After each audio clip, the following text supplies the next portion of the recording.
এই জন্যে মুসার মতো পয়গম্বর আল্লাহকে বলতেন, আল্লাহ আমাকে কেন নবী বানাইছ? তুমি যদি আমাকে এই নবীর উম্মত বানাইয়ে দিতা তাও তো আমার অনেক লাভ হতো। আল্লাহর কাছে মুসা যেদিন বলছিলেন, মুসা আল্লাহকে বলছিলেন, আল্লাহ আপনি আমার সঙ্গে তুর পাহাড়ে কথা বলেন, পৃথিবীতে কি আর কারোর সঙ্গে কোনোদিন কথা বলবেন? আল্লাহ বলছেন, মুসা রে তোমার সঙ্গে আমি কথা বলি 70,000 পর্দার অপার থেকে তুর পাহাড়ে তুমি আর আমি উপর থেকে কথা বলি। আর আখিরি জামানার উম্মতেরা সিজদায় গিয়া যখন পড়বে সুবহান রাব্বিয়াল আলা, তখন আমি আল্লাহ তাদের গলার রগের চাইতে কাছে গিয়া কথা বলতে শুরু করি। আল্লাহু আকবার বলে। সেটা হচ্ছে ভালোবাসা। এটা হচ্ছে রাসূল আমাদের জন্য রেখে গিয়েছেন সালাত। ইন্তেকালের আগে নবীজি বলেছেন সালাত, নবীজি ইন্তেকালের আগে বলেছেন সালাত, ইন্তেকালের আগে করেছেন মিসওয়াক। দুটা কথাই আজকে বলছি। শুরুতে বলছি মিসওয়াকের কথা। নবীজির ইন্তেকালের আগে আয়েশা নিজের মুখে মিসওয়াক নিয়ে নরম করে দিতেন, নবীজি মিসওয়াক করতেন। ইন্তেকালের আগে নবীজির জ্ঞান ফিরলেই বলতেন আসসালাতু আলা ওয়াক্তিহা, আসসালাত আসসালাত আসসালাত ওয়া মা মালাকাত আইমানুকুম।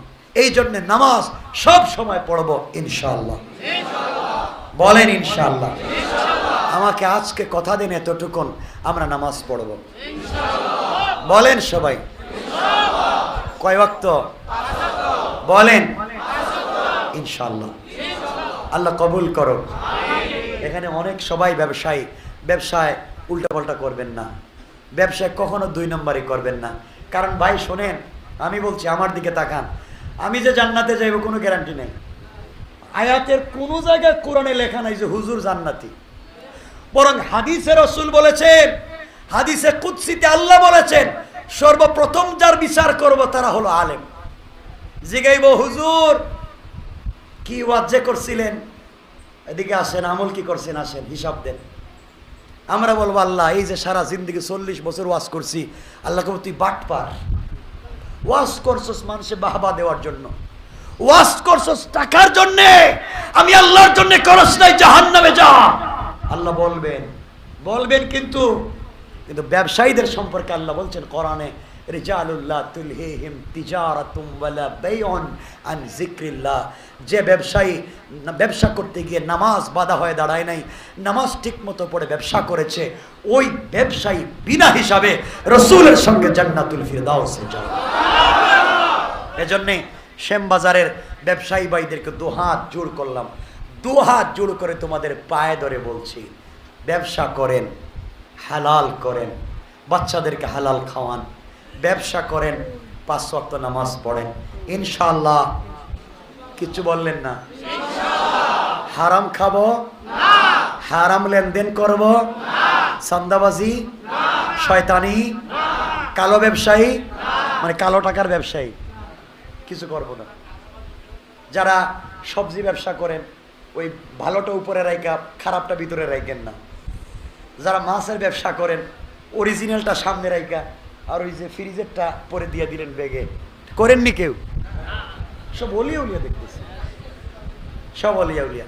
যারা পেঁয়াজের ব্যবসা করেন, এই যে পেঁয়াজের ব্যবসা করে আদা বিক্রি করে, এরা বস্তার ভিতরে 5-10 কেজি পচা দেয়। এই যে আমার খুব কাছের মহব্বতের, আমি ভালোবাসি, আমার খুব কাছের তারেক ভাই, এই কাজ করবেন না কিন্তু। শ্যামবাজার, এই বাজারের নাম কি?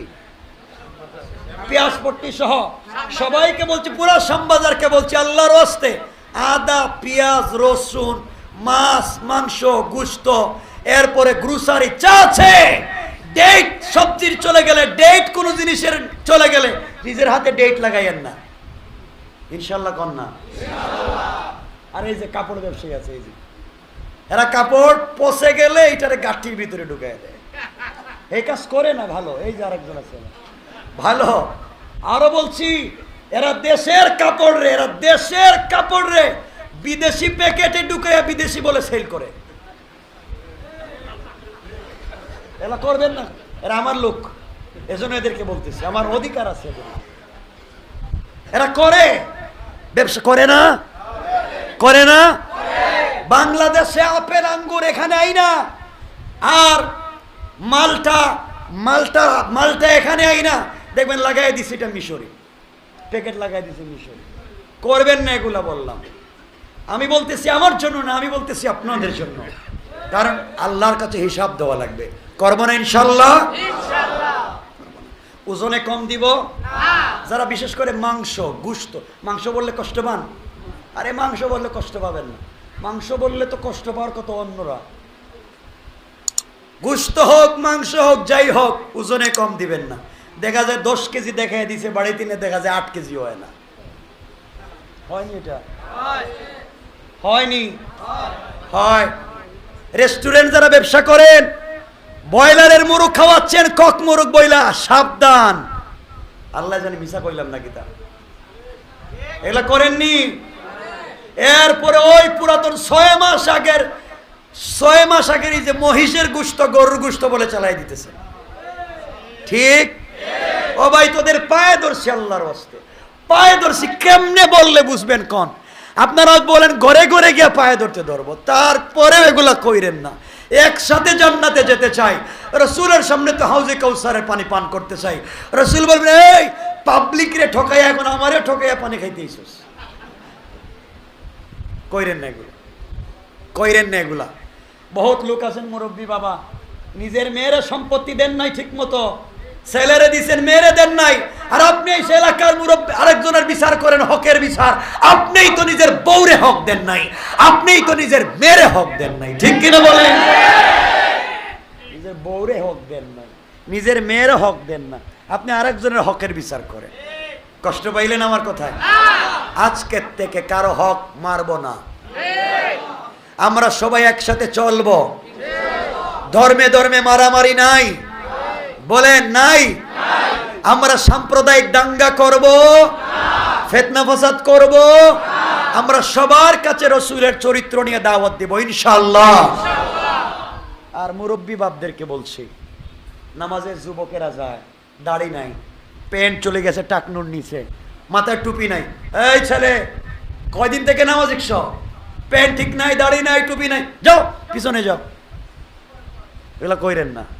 অত সিনেমা হলে যায় নাই, অত সিনা বেবিচারে যায় নাই, ও মসজিদে আসছে, ও বুঝবে একদিন, বুঝতে বুঝতে হয়তো আপনার চাইতে ভালো হয়ে যাবে, ঠিক কিনা বলে? বের করে দিয়েন না। ওর দাড়ি নাই, বাইর করে দিলেন। ওর প্যান্ট নাই, শার্ট নাই, বাইর করে দিবেন না। বুঝাও